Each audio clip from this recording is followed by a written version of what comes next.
Alrighty, everyone. Thank you so much for coming. My name is Leandro Cops, and I will be doing my applying OB presentation today. Um, let's get straight into it. So, for my organizational problem, we have team conflict and lack of collaboration, right? So, we had a coworker that was very rude and uncaring when we were working in a group together, and he doesn't care or contribute. He always has a negative attitude, always yells at people whenever he needs help. He doesn't ask politely. He has zero manners. And he's always sitting in the bathroom, stalling and waiting. So we always have like these group tasks that we have to do together. We have to grab a bunch of boxes from shelves using reach trucks to go grab the boxes. And every single time, we would work in groups of three so that we can knock the task out fast. And you have to have everyone work together to work the task out fast so that you can take a break. But if one of your coworkers is constantly sitting in the bathroom 24/7 and management knows it well. So the management already knows it. And my manager goes to go look for him in the bathroom. He's like, he better not be in there. And then the guy's in there. And then he waits for him kind of outside and gets on to him just to get back to work. And the guy gets embarrassed. And then he does get back to work. But it doesn't stop the fact that he does it all day, every day. And he brags about it too. So he doesn't do any work and he doesn't assist us. So whenever we need to go, like whenever it's time for us to take a break, we can't because we didn't finish our task in time. So it just gets rather really annoying and it lowers the morale of me and my other coworker who are doing said task. And this doesn't happen every day, so I can't bring it up every day because we take rotations on each task. But he basically screws anyone who's literally supposed to be like doing a task with him. He messes them up because they're not able to finish either. So it's very annoying. So now we're talking about team conflict. Relevancy. So poor teamwork, right, leads to inefficiency, leads to counterproductive work behaviors and decrease in organizational citizenship when nothing is done about the problem. You know, me and my other coworker are gonna be a little more upset and our morale is gonna lower when this kid just keeps getting to get away with not doing anything just because the job really needs him. The warehouse is going to fail to meet its performance targets, which makes my manager mad, which makes him try and work all of us harder because we're not hitting the right numbers. Only because one kid's not doing anything and it's the other two trying to do a three-man job, which is very hard in a warehouse setting on a machine. You can't really do what one person's missing out because you can't really go faster on a machine. So it makes it a bit difficult. So that's how it's relevant. And then we're going to do the analysis. So in chapter 16 of organizational culture, student A might choose the ASA framework um, to explain the work culture, and student B might choose socialization instead, right? Those are two different frameworks on why the person might have the mentality to believe it is okay to be lazy in said situation when analyzing it, because the ASA framework states that a potential employee will be attracted to organizations whose cultures match their own personality. And I know the kid that works there, his dad works there, and I believe his aunt works there. Um, so it's really a family setting that really helped him get in because it probably told him what it's like currently at our warehouse. And I know a lot of people are also there with their family or their friends that they know that just believe it's really going to be an easy job. So that's why they're attracted to it because there's not that hard working culture. The reason they might choose socialization is because socialization states that the primary process by which employees learn the social knowledge that enables them to understand and adapt to the organization's culture. So they're going to look at the social surroundings actually even after they get to the job.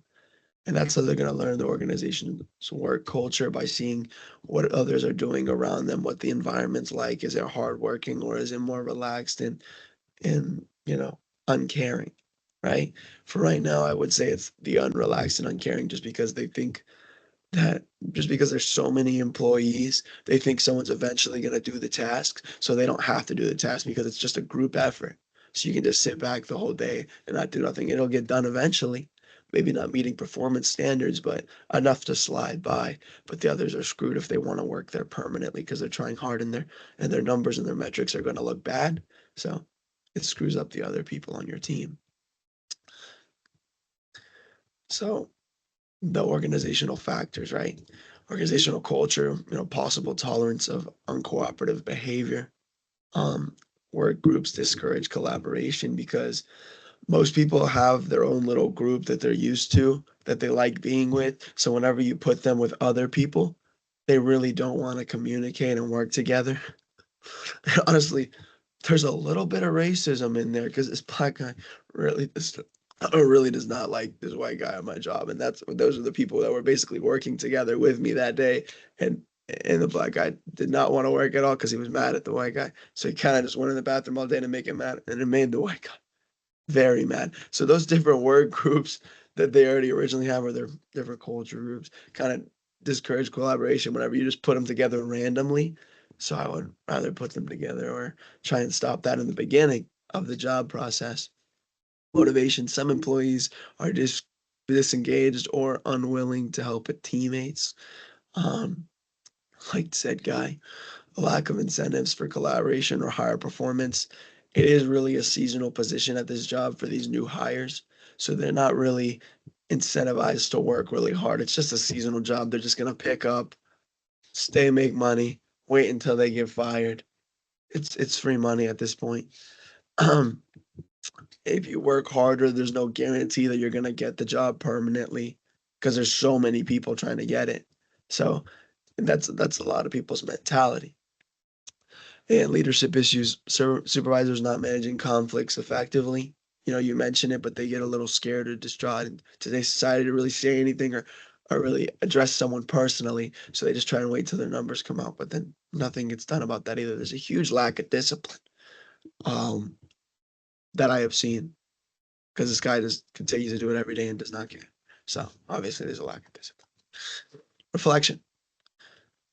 Could have tried to motivate the employee more myself. I could have tried to help the guy more myself, help with job satisfaction, help convince him that he could have stayed longer had I understand the AOB concepts a little bit better.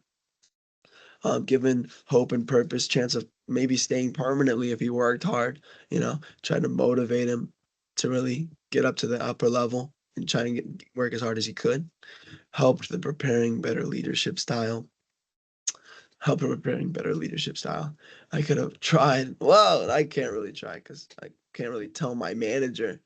But I could have seen the problem way ahead before I started and knocked it out in the beginning when the guy originally started.